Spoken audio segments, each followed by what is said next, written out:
Hi again, everybody. Ross Porter. I remember radios, had some great interviews over the years, and I now would like to invite you to join me as we listen to my outstanding colleague in the Dodger broadcast booth for 67 years, Vin Scully. Vin, you're the greatest baseball announcer ever, but having Very worked with debatable, very debatable. I don't think so.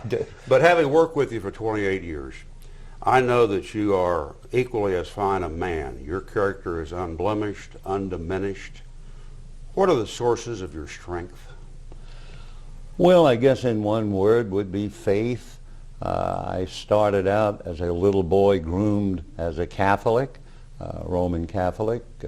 My mother was a very, very deep religious woman, and I believe her discipline, her training, that gave me the faith in those tender days. And the faith has helped me a great deal in my own personal tragedies, in the very fact of even in my successes, faith still comes and plays a very prominent part. So if I had to sum it all up without a long, long lecture, it would be faith. You know, I think the casual observer would say, Vin Scully's had a perfect life, but I know you've had lows, and as you've said, deep personal losses. Comment on that. Well, I guess the two worst things that could happen to a human being, I believe, would be the loss of a wife and the loss of a child. And I experienced both of those pains. They never really go away. There is always a constant reminder of what was and what is no longer.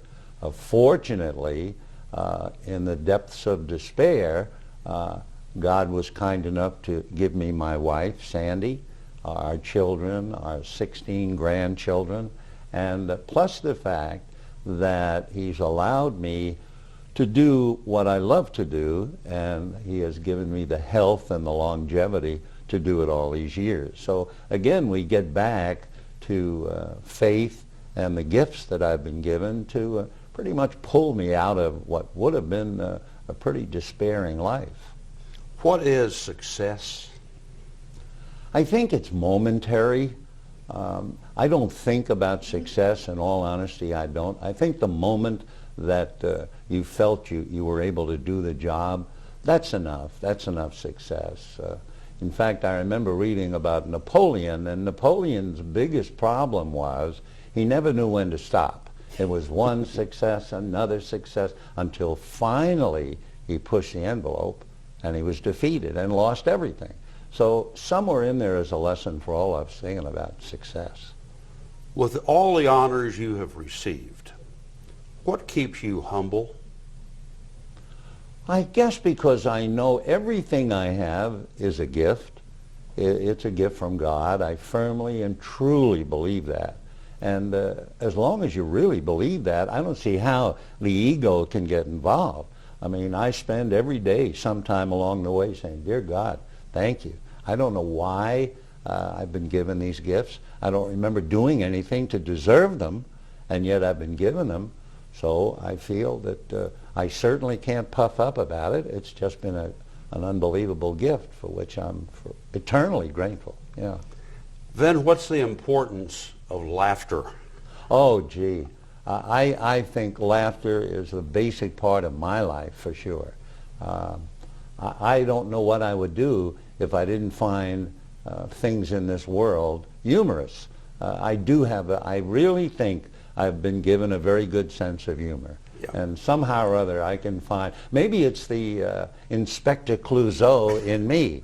I mean, I can find humor in trying to open up a jar of applesauce or something. Which is one of your favorite foods, by the way. But it will be a disaster. And I've learned, I have so many shortcomings that I have really learned to laugh. And I take that right out onto the golf course. I mean, I don't get angry. I hit the ball, and sometimes I marvel at how well I hit it, and I might say to somebody, who hit that? You know, and then the next one will be terrible, and I just find it very easy to laugh at myself, and I think that might be part of it. One day you hit a ball out of bounds, and your next shot was a hole-in-one, and they gave you a 3. That's right. And you know, right away you have to, I have 3 holes in one. And at no time did I feel that I did anything. Oh yeah, I hit it, but I couldn't direct the ball. It just happened to go in the hole. So those with me were so excited, a hole in one. And to me it was, yeah, well, let's get on to the next hole. Just another par. That, yeah, right. That's the way it goes. Share one of your favorite stories with us. A joke, you mean? Well, yeah, something that's humorous. That would... I guess my favorite Irish joke, and that would also involve faith. And the Irish not only are deep in their faith, but they also absorb it into their life. And you have to understand that in Ireland. And I guess my favorite Irish story is it's sunrise, and there's a very small town, and little whitewashed homes, thatched roofs, wisps of smoke coming up out of the chimney, the dew is on the grass, and coming down the country lane is a priest in a little donkey cart, clip, clop, clip, clop, clip, clop, clip, clop. And just as he approaches one of the small houses, a door opens and children come flying out. Typical Irish family, 7, 8 children with a distraught mother hollering instructions to each one, pull up your socks, put in your shirt, comb your, you know.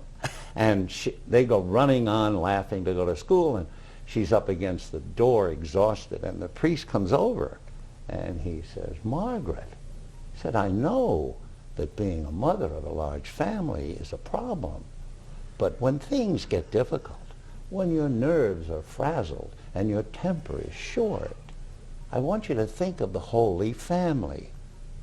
And she said, yes, Father. And then the priest got back in the donkey cart, clip, clip, clip, and she watched him going down the road, and she said, the Holy Family, them and their one. So that's the way the Irish take the faith, and that's one of my favorite stories. I'll tell you one of my favorites Good. that you've told me. 1956, you get a chance to go to the Vatican and meet the Pope. Oh, yeah. Oh, which, again, is another great humbling moment. And normally it'll take me too long to tell the story. But in essence, I'm there with 9 other people, that's all. And Ralph Branca, a Dodger pitcher, and his wife Ann, and myself, we have traveled around the world. And so we're in a U, and His Holiness comes in, and he turns, it's well staged, and they take a picture. And then he began to speak to the people. And he spoke in German, in French, in Italian, naturally, and he just went around the U. Now, they had told us not to speak to him unless he spoke. And my mother had said, please memorize every single moment. I said, sure, Mom. So he came to Anne, and she spoke, and she said, would you bless our family, Your Holiness, which he did. And he then turned to Ralph Branca, the pitcher, and said, where are you from, my son? And he said, I'm from the Bronx in New York. Oh, I know it well, because he had been at Fordham. And then he moved to me, and now this is going to be the moment that I'm going to tell my mom all about. My hands are a little moist, and my legs are trembling a little bit, and he looks at me and he said, are you with them? And I went like that, and he moved right on. And I left there, and I thought, just how humbling can that be to have him say, are you with them? So there you go, same old story. I have never seen you rude. I hope not. What is your relationship with the fans? I believe it's very good. I love people. I think that's, you know, I enjoy doing the game, but I really enjoy all of the surrounding things that go with it. So when I walk into the ballpark, I say hello to Marie on the elevator and ask her about her family and all that. I walk into the press room and talk to David, the chef, and how is everything here, and Maria and Martina, the ladies who work in the back. And then I go out and all the writers, and I start throwing arrows at each other, laughing and having fun. I go into the booth, and there are the fellows I work with every day, and we just laugh and joke. And all of that is as important to me as actually doing the game. It really is. And the same way with the fans. I've really been fortunate having people be kind to me, and so it's very easy to be kind to them. So I've been truly blessed with a good relationship, I think with almost everyone, I hope anyway. Yeah. I've heard you say many times, as long as I continue to get goosebumps when I watch the game, I'm going to stay with it. Yeah, that's really my barometer, I think. You know, it can be a long year, as you well know, and it's day after day. It's a grind, although not as much of a grind now for me as it used to be. But I still, and it doesn't make any difference who does it, a Dodger, a visiting player, something will happen where, like last year, I mentioned it because there was a game where the second baseman fielded the ground ball and he didn't have a chance to make the usual turn and toss, and he threw it behind his back, and it was remarkable. And I was covered with goosebumps. I just was so thrilled that he could have made that play. And then the other night we were playing, and the third baseman made two remarkable diving, smothering catches on a ball that should have gone down the line. And there they were again, and I thought, you know what? It's still inside of me. I'm not manufacturing them out of my brain.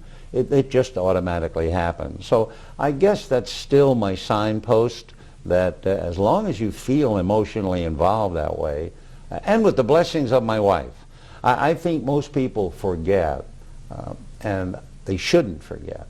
But anyone involved in baseball, and your wife Lynn knows, when you're involved in baseball, your wife spends an awful lot of time alone.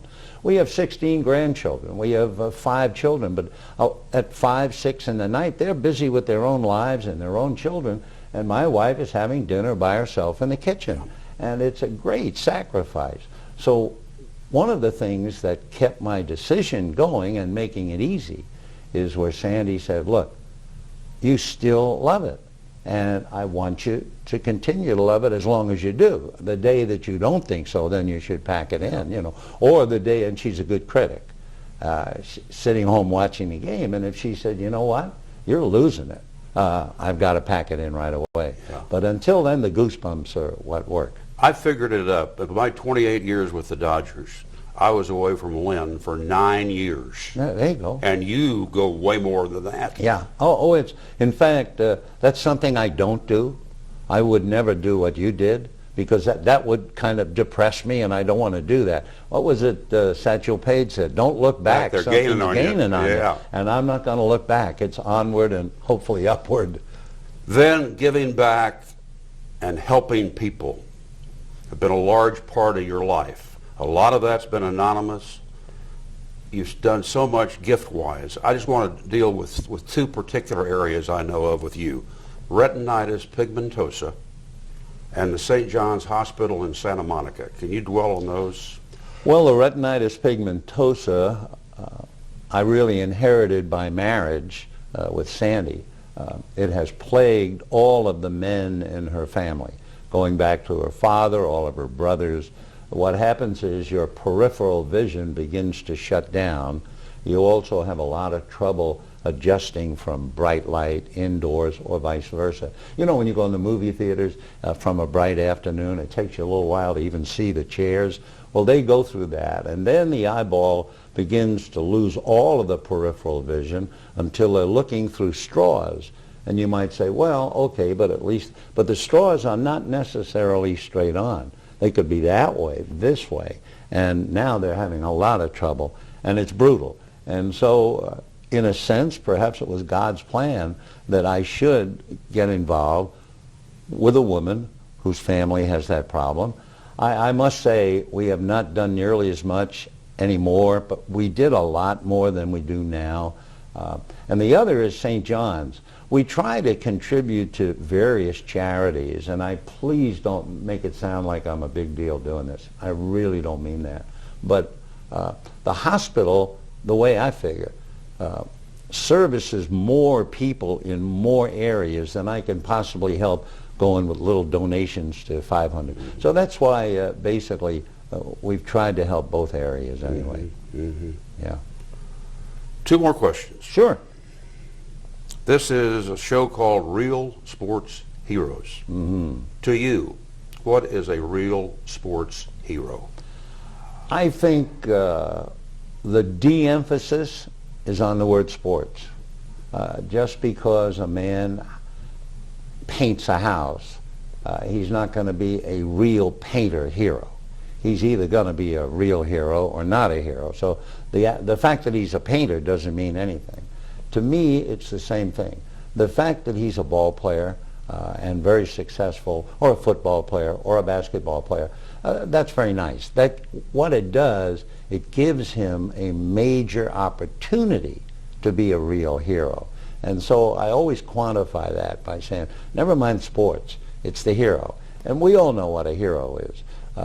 The real hero to me is the one who truly does something wonderful, but doesn't believe he's a hero, just believes that he was handed the opportunity by a greater mind than his to do whatever he did. Most of the wartime heroes, the fellows who put their lives on the line, they say that they weren't thinking about being a hero. Most of them, certainly on the ground, the Marines, the Army, they always thought of the guy next to them. My buddy, I want to make sure that nothing happens to him, and if he gets hurt, then I want to protect him. And those are the ones who are the heroes.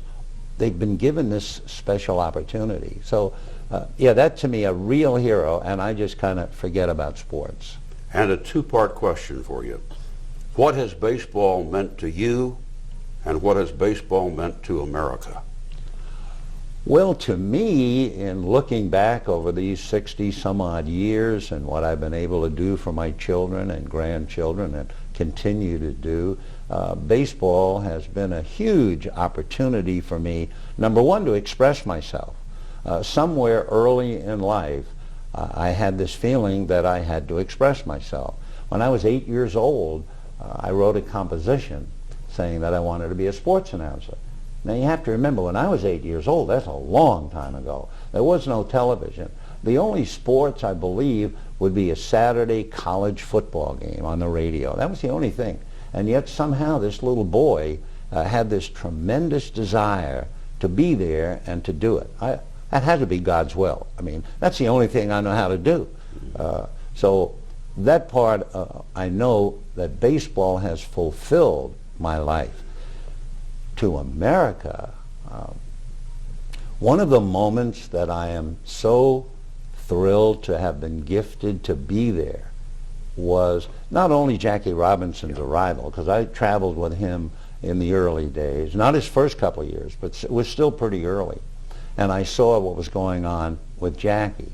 And then the amazing moment, the culmination of black and white to me, was that night in Atlanta when Henry Aaron broke Babe Ruth's record. And I'm happy to say that I did have the thought with all the excitement.